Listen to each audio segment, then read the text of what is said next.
Good evening मेरे प्यारे साथियों। पिछली क्लास में से आप सभी के साथ मैंने सिलेबस को डिस्कस किया था और एक छोटा सा टॉपिक इंट्रोडक्शन कह लें या परिचय कर लें, उसी के साथ आज शुरुआत कर रहे हैं। जो छोटी सी सभी की जानकारी आप सभी को रखना अति आवश्यक हो जाता है।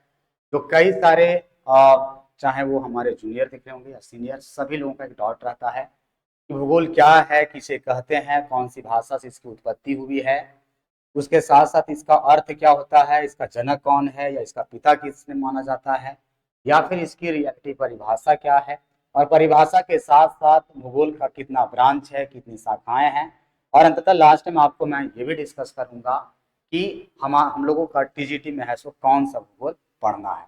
ठीक है, तो ये सारे डॉट एक इंट्रोडक्शन क्लास के थ्रू आप सभी को आज है सो मैं डॉट क्लियर करने का कोशिश करूंगा। सीधा सा आ जाते हैं टॉपिक पे। या टॉपिक है आज का हमारा एक बेसिक सा फंडा, और वो बेसिक सा है हमारा कि भूगोल क्या है।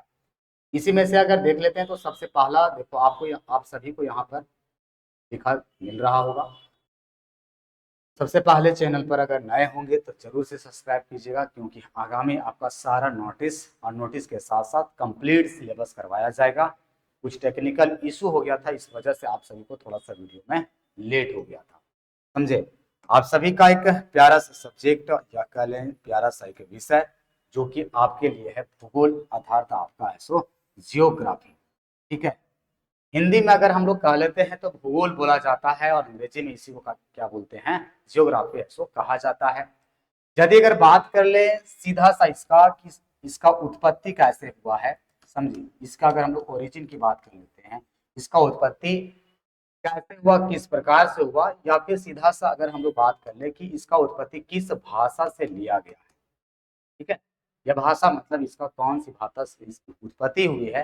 तो यदि अगर हम लोग भाषा की बात कर लेते हैं मेरे प्रिय दोस्तों, तो याद रखिएगा कि ग्रीक वर्ड, ठीक है, ग्रीक वर्ड दो ग्रीक वर्डों के मिलने से बना है। एक आपको दिखाई दे रहा होगा यहाँ पर क्या, जियो, और एक आपको साथ साथ यहाँ पे दिखाई दे रहा होगा ग्राफुस या ग्राफिया।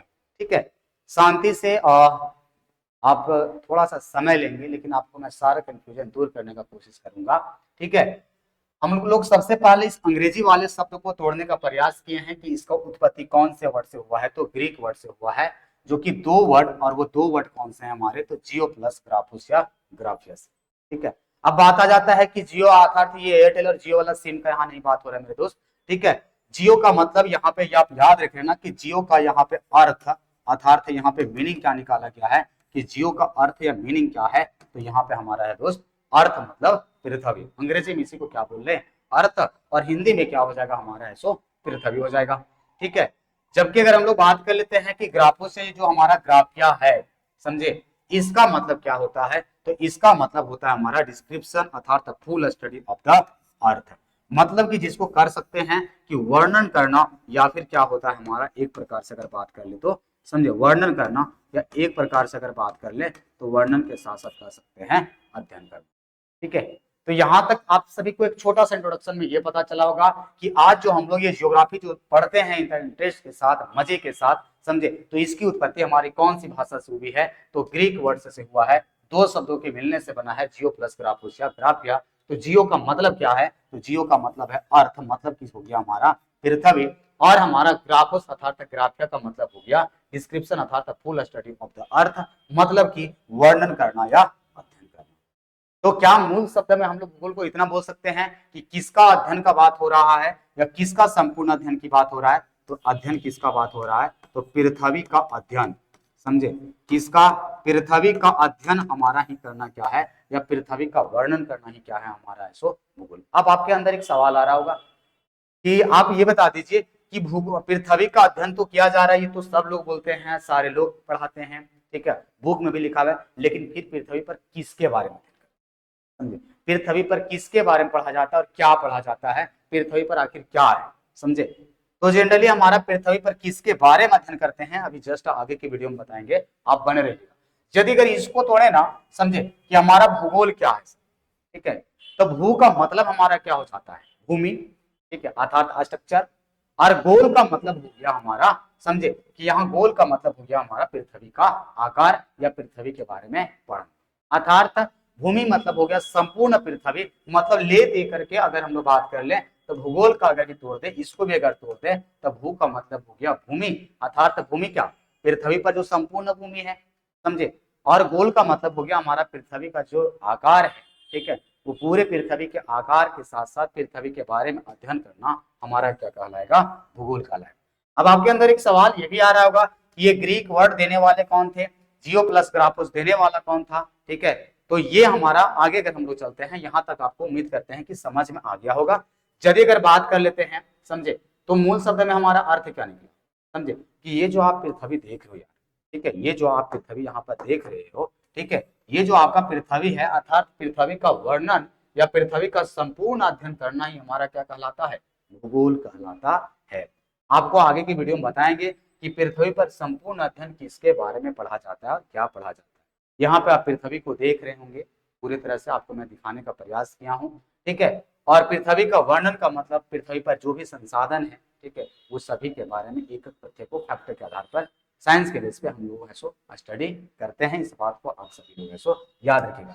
यदि अगर जनरली अगर परिभाषा की भी बात कर ले, तो पृथ्वी पर जो भी आपको संसाधन दिख रहे हैं, चाहे वो भौतिक पर्यावरण हो या साथ साथ में मानव समुदाय हो, इन दोनों के बीच जो आज अंतरक्रिया हो रही है, पारस्परिक जो रिलेशनशिप है, ठीक है, इंटरएक्शन जो हो रहे हैं, उसका ही पारस्परिक संबंधों का अध्ययन करना हमारा क्या है, भूगोल कहलाता है। इस बात को आप सभी लोग याद रखिएगा। संपूर्ण वर्ड, देखो यहाँ पे एक वर्ड आया था आप सभी के लिए कि संपूर्ण वर्ड क्या था, समझे,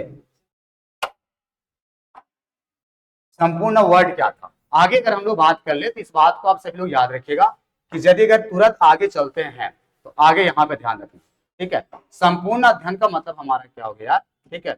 अगर संपूर्ण अध्ययन की बात करें, तो देखो पृथ्वी का सीधा सा आंतरिक भाग, पृथ्वी के ऊपरी सतह, आंतरिक का मतलब हो गया कि पृथ्वी का जो इंटीरियर पार्ट का स्ट्रक्चर कैसा है, वो परपट्टी मेंटल क्रोड आप लोगों ने पढ़ा होगा, ठीक है। ऊपरी सतह हो गया हमारा। उसके अलावा हमारा स्थल मंडल है, लिथोस्फीयर, हाइड्रोस्फीयर जल मंडल, एटमोस्फीयर वायुमंडल, बायोस्फीयर जैव मंडल, और अंतरिक्ष विज्ञान हो गया, कॉस्मोलॉजी वगैरह जितने भी हमारे टॉपिक हैं, खगोल विज्ञान वगैरह, ये सारे कुछ हम ऐसो पढ़ते हैं। उसके बाद आगे की वीडियो में मैं आपको बताऊंगा, समझे, कि एक प्रकार से हमारा कितने भाग में बटा हुआ। यदि अगर शब्द की बात करें, देखो यहाँ पे आया था ना हमारा कि भूगोल शब्द, अर्थात वो जो जियोग्राफी जो वर्ड है आपका, याद रखिएगा मेरे प्रिय दोस्त, ठीक है, कि भूगोल शब्द सर्वप्रथम प्रयोग करने वाले कौन से भूगोलवेता थे, तो यूनानी भूगोलवेता का नाम क्या था, याद रखिएगा, एरेटोस्थनीज। नाम क्या था उनका, एरेटोस्थनीज। अर्थात ज्योग्राफिया वर्ड देने वाले कौन थे हमारे, एरेटोस्थनीज।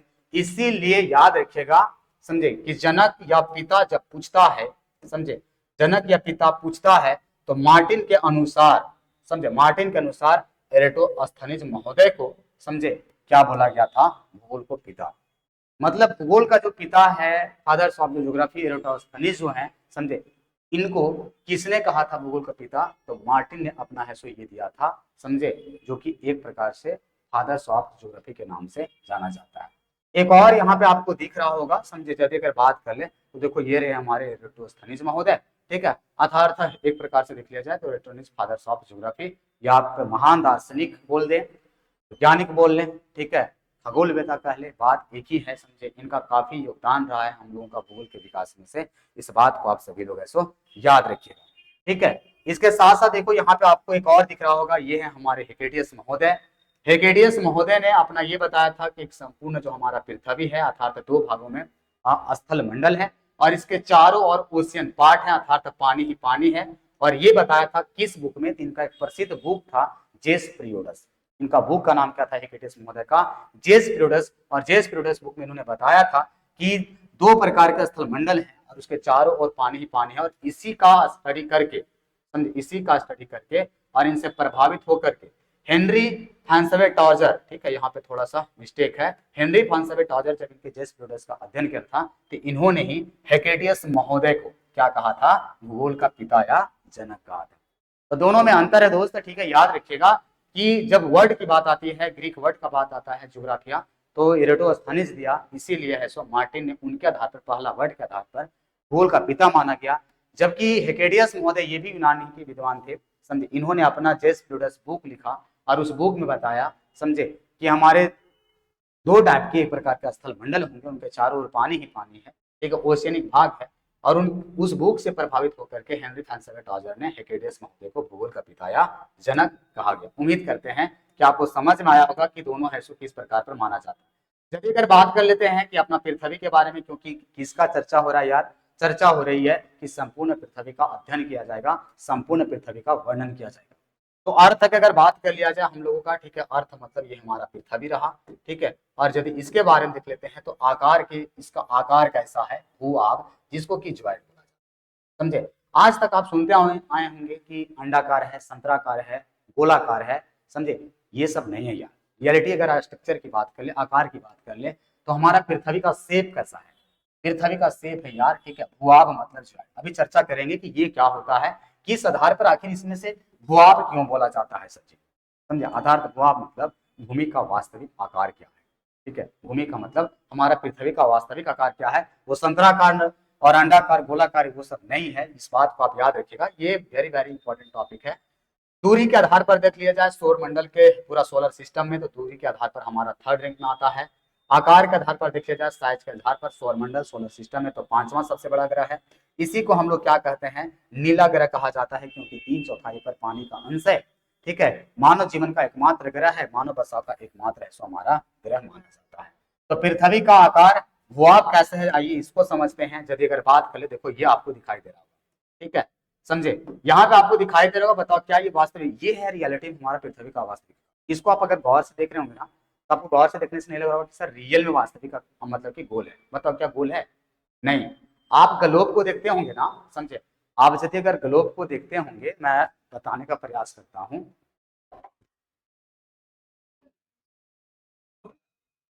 नहीं इसको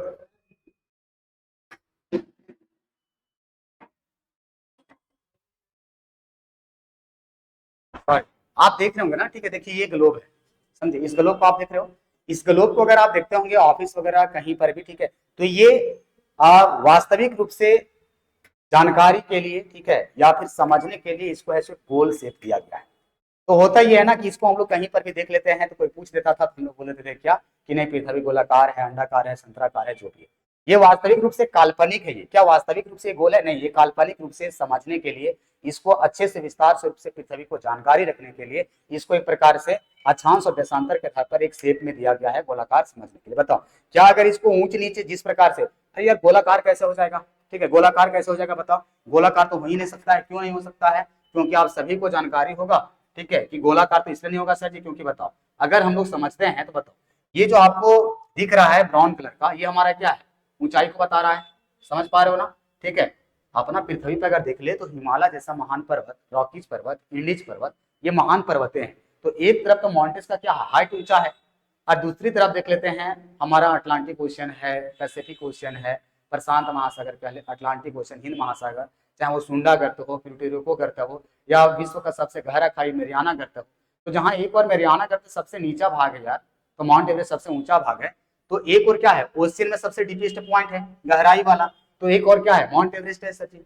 तो ये ऊंच और जो ये नीचा और जो ऊंचा है, ये दोनों को जो मिलाने वाली जो औसतन जो रेखाएं होंगी, ठीक है, और जो इसी के आधार पर जो एक निश्चित और बेस वैल्यू जो लिया गया, समझे, कि जितना हमारा नीचा है, ठीक है, और जितना हमारा ऊंचा है, दोनों के बीच ऑन एन एवरेज को दिखाने के लिए जिसका प्रयोग किया गया, उसी को क्या बोला जाता है, देख रहे हो ना आप, ये जो लाइन क्रॉस किया हुआ है, ये जो हमारा ज्वाइड है, ठीक है, कि ना तो नीचाई को पूरे लिया और ना तो ऊंचाई को अगर लिया, समझे। आधार तो जो 3D से आप, ठीक है, 3D मतलब समझते हो ना, जो आप घर वगैरह बिल्डिंग वगैरह देखते हो वास्तव, उसी को दिखाने के लिए इसी के आधार पर है सो इसका वास्तविक आकार दिया गया है, क्या, समझे, कि इसका वास्तविक आकार क्या है सजी ज्वाइड, जिसको कि हिंदी में हम लोग क्या बोलते हैं, भू-आग, अर्थात भूमि का वास्तविक आकार। उम्मीद करते हैं कि आपको समझ में आ गया होगा कि पृथ्वी का वास्तविक आकार भू-आग क्यों बोलते हैं और इसको मापने का पैमाना या इसका आकार क्या है। यदि आपको कोई भी डाउट होगा तो कमेंट बॉक्स में वीडियो अपलोड होने के बाद आप जरूर दीजिएगा, समझे, कि हाँ आप इसके बारे में फिर से हमें ऐसा कोई जवाब दीजिए। ये सोलर सिस्टम देख रहे हैं आप, ये हमारा सन रहा, मैंने जैसे कि बताया था, समझे, एकमात्र ग्रह जो कि हमारा नीला ग्रह, 3/4 पर जल, इसलिए इसको नीला ग्रह कहा जाता है, समझे। सनलाइट के आधार पर हमारा ये भू शुक्र का दूसरे के आधार पर तीसरा रैंक आता है, आकार में सचिन हमारा पांचवा रैंक है। इस बात को आप सभी लोग याद रखे रहना, ठीक है। यदि अगर बात कर लेते हैं त्रिज्या अर्थात रेडियस की, ठीक है, मतलब कि अगर यदि अगर बात कर लिया जाए कि हमारा पृथ्वी का त्रिज्या या अर्धव्यास कितना है, तो 6371 या 78। ठीक है, एनसीईआरटी में आपको है सो कुछ और मिलेगा, रेफरेंस बुक में आप समझे, तो ऑन एन एवरेज आप याद रख लेना 6378 भी माना जाता है, 3371। त्रिज्या का मतलब समझ रहे हो ना, मतलब ये हमारा सर जी, ये रहा हमारा पूरा परिधि। ठीक है, अर्थात केंद्र से लेकर के जो हमारा परिधि तक की जो दूरी होता है, ये तो हमारा क्या हो जाता है, त्रिज्या हो जाता है। विषुवतीय अगर व्यास की बात कर ले, ठीक है, अर्थात डायमीटर की अगर बात कर ले, तो ये 12,756 किलोमीटर है, जो कि कौन सा हमारा हो गया, कहने का मतलब है कि एक परिधि से दूसरे, समझे, अर्थात केंद्र से लेकर के दोनों तरफ की जो दूरी होती है वो हमारी क्या कहलाती है, डायमीटर, अर्थात एक प्रकार से हमारा, समझे, ये हो गया हमारा है सो, ठीक है, व्यास हो गया। उसके अलावा ध्रुवीय व्यास, अब देखो आपको विषुवतीय का मतलब क्या हो गया, देखो ये हमारा विषुवत रेखा है, विषुवत रेखा से ऊपर जाएंगे तो ध्रुव की ओर बढ़ेंगे नॉर्थ पोल, और नीचे की ओर जाएंगे तो साउथ पोल की ओर बढ़ेंगे।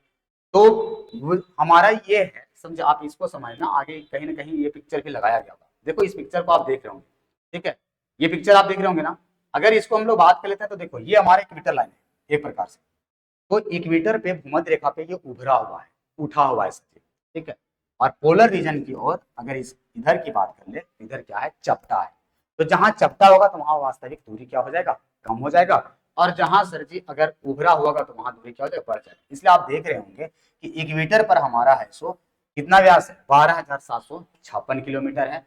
जबकि अगर हम लोग आते हैं तो ये कुछ साइंटिफिक मतलब ये टॉपिक है, वैसे ज्यादा कोई इंपॉर्टेंट नहीं, लेकिन फिर भी आप पृथ्वी के बारे में पढ़ रहे हैं तो इतना जानकारी होना चाहिए कि अर्ध व्यास इतना है हमारा। विषुवतीय व्यास अगर विषुवतीय व्यास की अगर बात करें तो 12,756 किलोमीटर, क्योंकि पॉल से याद रखिएगा कि ध्रुव से ज्यादा विषुवत रेखा पे क्यों है, क्योंकि विषुवत रेखा हमारा उभरा है, अर्थात उठा हुआ है।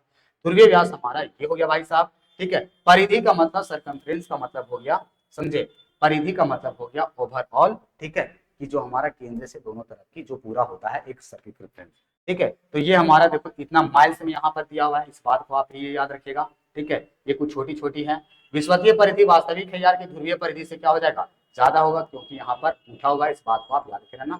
यहाँ भी माइल्स में आपको ऐसा दिया हुआ है, ठीक है। बाकी त्रिज्या का देखो ये एनसीईआरटी का आपका है, अगर हम लोग बात करें तो 6,300, समझे, 6,300 है सो ये कितना है, 71 किलोमीटर एनसीईआरटी का ये उठाया हुआ है, ठीक है। बाकी मैं पढ़ाऊंगा ये सारे टॉपिक को यार कवर कराऊंगा आपका, भूपटपट्टी, मेंटल कोर, चाहे वो मेंटल हो, आउटर कोर हो, इनर कोर हो, या फिर भूपटपट्टी, सारा कुछ, समझे। तो यहाँ तक आपको समझ में आएगा एक बेसिक जानकारी, ठीक है। यहाँ पे आप देख रहे होंगे, समझे, इक्वेटर सरकमफ्रेंस यहाँ पे दिया हुआ है परिधि के बारे में कि कितना है हमारा, इक्वेटर पे है, नॉर्थ पोल पे कितना है हमारा है, समझे। इक्वेटर पे इधर आपको दिख रहा होगा, यहाँ पे आपको ऐसो व्यास दिख रहा होगा, नॉर्थ पोल साउथ पोल आपको सारे कुछ दिख रहे होंगे, समझे, यही दिखाने के लिए है। बाकी आपको जो सेम फिगर है वो नीचे भी आपको यही चीज आपको दिखाया गया है। अब बात आ जाता है, अगर हम लोग बात कर ले तो भूगोल, ठीक है।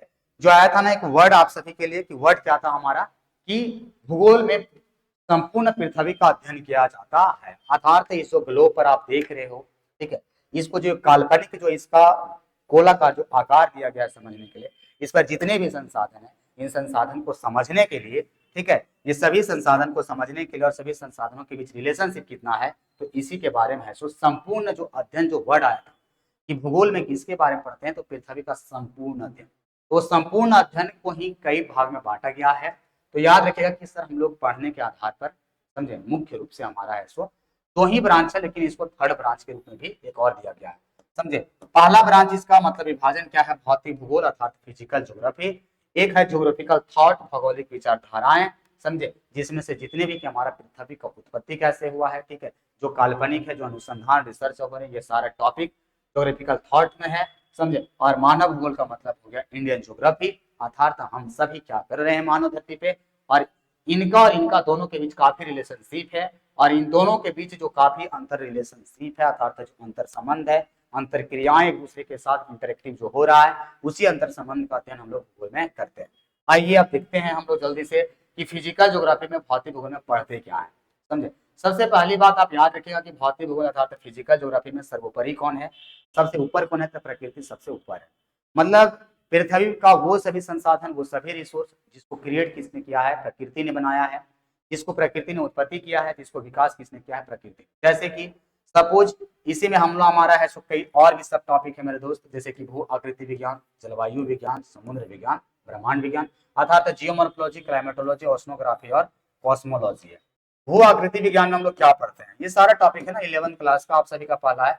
भू आकृति विज्ञान का मतलब भूमि का जो आकृति है, पृथ्वी का जो स्ट्रक्चर है, जैसे कि इसी में हम लोग क्या क्या पढ़ लेते हैं, सपोज एग्जाम्पल पर्वत हो गया, पठार हो गया, समझे, मैदान है, मैदान के साथ साथ डेजर्ट अर्थात मरुस्थल हो गया, समझे, पहाड़ हो गया, समझे, अर्थात इन सभी का विकास, समझे, अर्थात समझे, इनके साथ साथ हम लोग पढ़ते क्या है कि जितने भी हमारा एंडोजेनिक फोर्स लगता है, एक्सोजेनिक जो फोर्स लगता है, अंतर्जात बल बहिर्जात बल के कारण जितने भी सारी क्रियाएं संपन्न होती है, समझे, और जो भी भूमि का बिगड़ता है, बनता है, पर्वत पठारे मैदान सब बनती है, ये सारा टॉपिक इसमें पढ़ते हैं हम लोग भू आकृति विज्ञान में। जलवायु विज्ञान अर्थात क्लाइमेटोलॉजी में से जितने भी हमारे जलवायु के तत्व हैं, चाहे वो वर्षा हो, समझे, वर्षा के साथ साथ अगर हम लोग बात कर ले एटमोस्फेयर का जितना भी कंडीशन है वायुमंडल का हो गया, स्ट्रक्चर हो गया, रेन है हमारा, वर्षा है, विंड हवाएं हैं, आर्द्रता ह्यूमिडिटी है, समझे, ये सारा कुछ हमारा एयर प्रेशर वगैरह सब का सब हमारा क्या है, जलवायु विज्ञान का है। समुद्र विज्ञान का मतलब हो गया ओशनोग्राफी का मतलब हम लोग इसमें ये पढ़ते हैं कि जितना भी हमारा 3/4 पर तो पानी ही पानी है ना, चाहे वो अटलांटिक का हो, पैसिफिक का हो, ये सारा टॉपिक हम लोग इसमें से क्या देख लेते हैं कि जितने भी हमारे ओशनोग्राफी के अंतर्गत, फॉर एग्जाम्पल कि ओशन मूव वाटर क्या है, समुद्री तरंगे क्या होती है, समुद्र का जल एक स्थान से दूसरे स्थान कैसे जाता है, ओशनिक टेम्परेचर क्या है, समझे, ये सारा कुछ हम लोग, चाहे वो सैलिनिटी की बात कर ले, लवणता की बात कर ले, मतलब जो भी हमारा हिंद महासागर प्रशांत महासागर में जो भी क्रियाएं प्रतिक्रियाएं हो रही है, वो सारा हमारा क्या हो जाएगा, चाहे वो हमारा चक्रवात की बात हो, ये सारा समुद्र विज्ञान का होगा। ब्रह्मांड विज्ञान अर्थात कॉस्मोलॉजी में हम लोग ये पढ़ते हैं अंतरिक्ष विज्ञान के अंतर्गत जितना भी आपका सोलर सिस्टम है, समझे ना, जो आप सौर मंडल पढ़ रहे हो, जितने भी तारे स्टार प्लैनेट आपके सारे ये टॉपिक हैं, समझे। तो ये हो गया फिजिकल ज्योग्राफी का पार्ट। देन हमारा मानव भूगोल आ जाता है, थोड़ा सा मिस्टेक, गलत टाइपिंग हुआ है, डबल। मानव भूगोल में से वैसे रिसोर्स, वैसे सारे संसाधन के बारे में पढ़ते हैं पृथ्वी पर, जिसको बनाया, जिसको क्रिएट किसने किया हो, मानव ने स्वयं किया हो दोस्त। जैसे कि संसाधन भूगोल रिसोर्स, और कैसा संसाधन, विशेष रूप से वो सभी रिसोर्सेज जो मानव खुद से बना रहा है, चाहे वो सड़क हो, रेल हो, पुल हो, ब्रिज हो, सारे कुछ आ जाएंगे। सामाजिक भूगोल अर्थात सोशल ज्योग्राफी के अंतर्गत एक समाज का स्वरूप जो होता है, रहन सहन, खान पान, बोली चाली, भाषा, प्रजाति, ये सारा टॉपिक हमारा इसके अंतर्गत होता है। इकोनॉमिक ज्योग्राफी में, आर्थिक भूगोल में से हम लोग ये देख लेते हैं, ठीक है, कि मानव का वो सभी एक्टिविटी, वो सभी क्रियाकलाप जिसका संपर्क जीवन में पैसे कौड़ी के साथ हो, जैसे कि एग्रीकल्चर, कृषि, व्यापार, परिवहन, संचार, समझे, पर्यटन, उद्योग, इंडस्ट्री, जितना भी टॉपिक होता है ये सारा इसी का होता है। जनसंख्या भूगोल, पॉपुलेशन ज्योग्राफी, टीजीटी वाले आप सभी लोग ध्यान देना क्योंकि ये सारा टॉपिक आपको वहां भी पढ़ना है, ठीक है। तो ये जनसंख्या भूगोल में से हम लोग देख लेते हैं कि भारत की जनसंख्या कितनी है, पॉपुलेशन डिस्ट्रीब्यूशन क्या है, पॉपुलेशन डेंसिटी क्या है, जनसंख्या घनत्व क्या है, ये सारा इसी का पार्ट होता है। राजनीतिक भूगोल में से हम लोग देख लेते हैं कि हमारे देश की सीमा सुरक्षा, देश का अपना पॉलिसी क्या है, गवर्नमेंट पॉलिसी क्या है, गवर्नमेंट का प्लानिंग क्या है, समझे, ये सारा कुछ, न्याय व्यवस्था, सारा कुछ हम लोग इसी में पढ़ लेते हैं, बॉर्डर वगैरह। टेक्नोलॉजी के बारे में पढ़ते हैं जितना भी हमारा होता है, चाहे वो इसरो, ठीक है, इसरो का अगर बात कर ले, जितने भी आज हमारे अंतरिक्ष में छोड़े जा रहे हैं सैटेलाइट्स, ठीक है, मौसम विज्ञान हो गया, जीआईएस, जीपीएस, एलआईएस, ये सब जितना भी टॉपिक है ना, ये सारा का सारा टॉपिक इसमें हमारा टेक्नोलॉजी के अंतर्गत है, ठीक है। तो ये हमारा ह्यूमन ज्योग्राफी हो गया। और देन अगर हम लोग बात कर लेते हैं, समझे, तो भूगोल देखो जनरली हमारा यार भौतिक भूगोल है और मानव भूगोल है, ठीक है। दोनों को जो प्रेजेंट टाइम में हमारा दोनों के शाखाएं को जब एक में मर्ज किया जाता है, या दोनों के बीच जो अंतर क्रियाएं आज हो रही है, तो एक नई शाखा नाम दिया गया, वो हमारा क्या है, जैव भूगोल अर्थात बायो ज्योग्राफी, ठीक है। नाम क्या दिया गया है, जैव भूगोल अर्थात बायो ज्योग्राफी। और बायो ज्योग्राफी की अगर बात कर लेते हैं तो इसमें क्या पढ़ते हैं, ठीक है, इसमें से हम लोग जनरली देख लेते हैं बायो ज्योग्राफी के अंतर्गत अर्थात जीव जंतुओं का आपस में जितने भी इंटर रिलेशनशिप है, जैसे मृदा भूगोल, स्वाय ज्योग्राफी, ठीक है, मिट्टियां का प्रकार, मिट्टी का रंग, उसका है सो कौन से फसलों के लिए जाना जाता है, क्योंकि सर एक मिट्टी का महत्व तभी है जब उसमें से जीव जंतु, केंचुआ, दीमक से लेकर के सारे कुछ क्रियाएं कर रही हैं और किसान उसमें खेती कर रहा है, ठीक है। तो एक ये सारा टॉपिक हो जाता है। पारिस्थितिकी अर्थात इकोसिस्टम वगैरह जितने भी टॉपिक हैं, इकोलॉजी, पारिस्थितिकी वगैरह जितने भी हैं, ये सारे कुछ, क्योंकि जीव जंतुओं के बीच पर्यावरण के साथ जहाँ अंतर क्रिया, मतलब जहाँ पर्यावरण और मानव दोनों साथ में आ जाएगा, तो वो हमारा बायोज्योग्राफी का भाग हो जाएगा। पर्यावरणीय अध्ययन जिसको कि हम लोग ईवीएस कहते हैं, ठीक है, जितना भी हमारा, चाहे वो जितने भी हम लोग फेस्टिवल ऑर्गेनाइज करते हैं, जैसे विश्व पर्यावरण दिवस, जैव विविधता दिवस हो गया, पृथ्वी दिवस हो गया, जल दिवस हो गया, ये सारे टॉपिक हमारे ईवीएस के पार्ट होते हैं। देन हमारा नेचुरल वेजिटेशन अर्थात प्राकृतिक वनस्पति, और प्राकृतिक वनस्पति के अंतर्गत क्या देख लेते हैं हम लोग कि प्राकृतिक वनस्पति में से हमारे पेड़ पौधे टाइप्स ऑफ हमारा ऐसो वेजिटेशन क्या है, कहाँ पे कौन कौन से हमारे पाए जाते हैं। उम्मीद करते हैं मेरे दोस्त, ठीक है, कि आप सभी को समझ में आया होगा। आज की एक छोटी सी क्लास में से मैंने समझाने का बस आपको इतना प्रयास किया कि भूगोल क्या था, कौन से वर्ड से लिया गया था, और वर्ड के साथ साथ आपको अगर हम लोग बात कर लेते हैं तो उसके साथ साथ भूगोल का वास्तविक आकार, ये सॉरी हमारे पृथ्वी का वास्तविक आकार क्या है, इसका हम लोग अर्धव्यास, व्यास और परिधि सारा कुछ जानने का कोशिश किए। भूगोल में हम लोग का कितना ब्रांच है, भौतिक भूगोल क्या है, मानव भूगोल क्या है, जैव भूगोल क्या है, ये सारा टोटल आपको क्लियरेंस हो चुका है।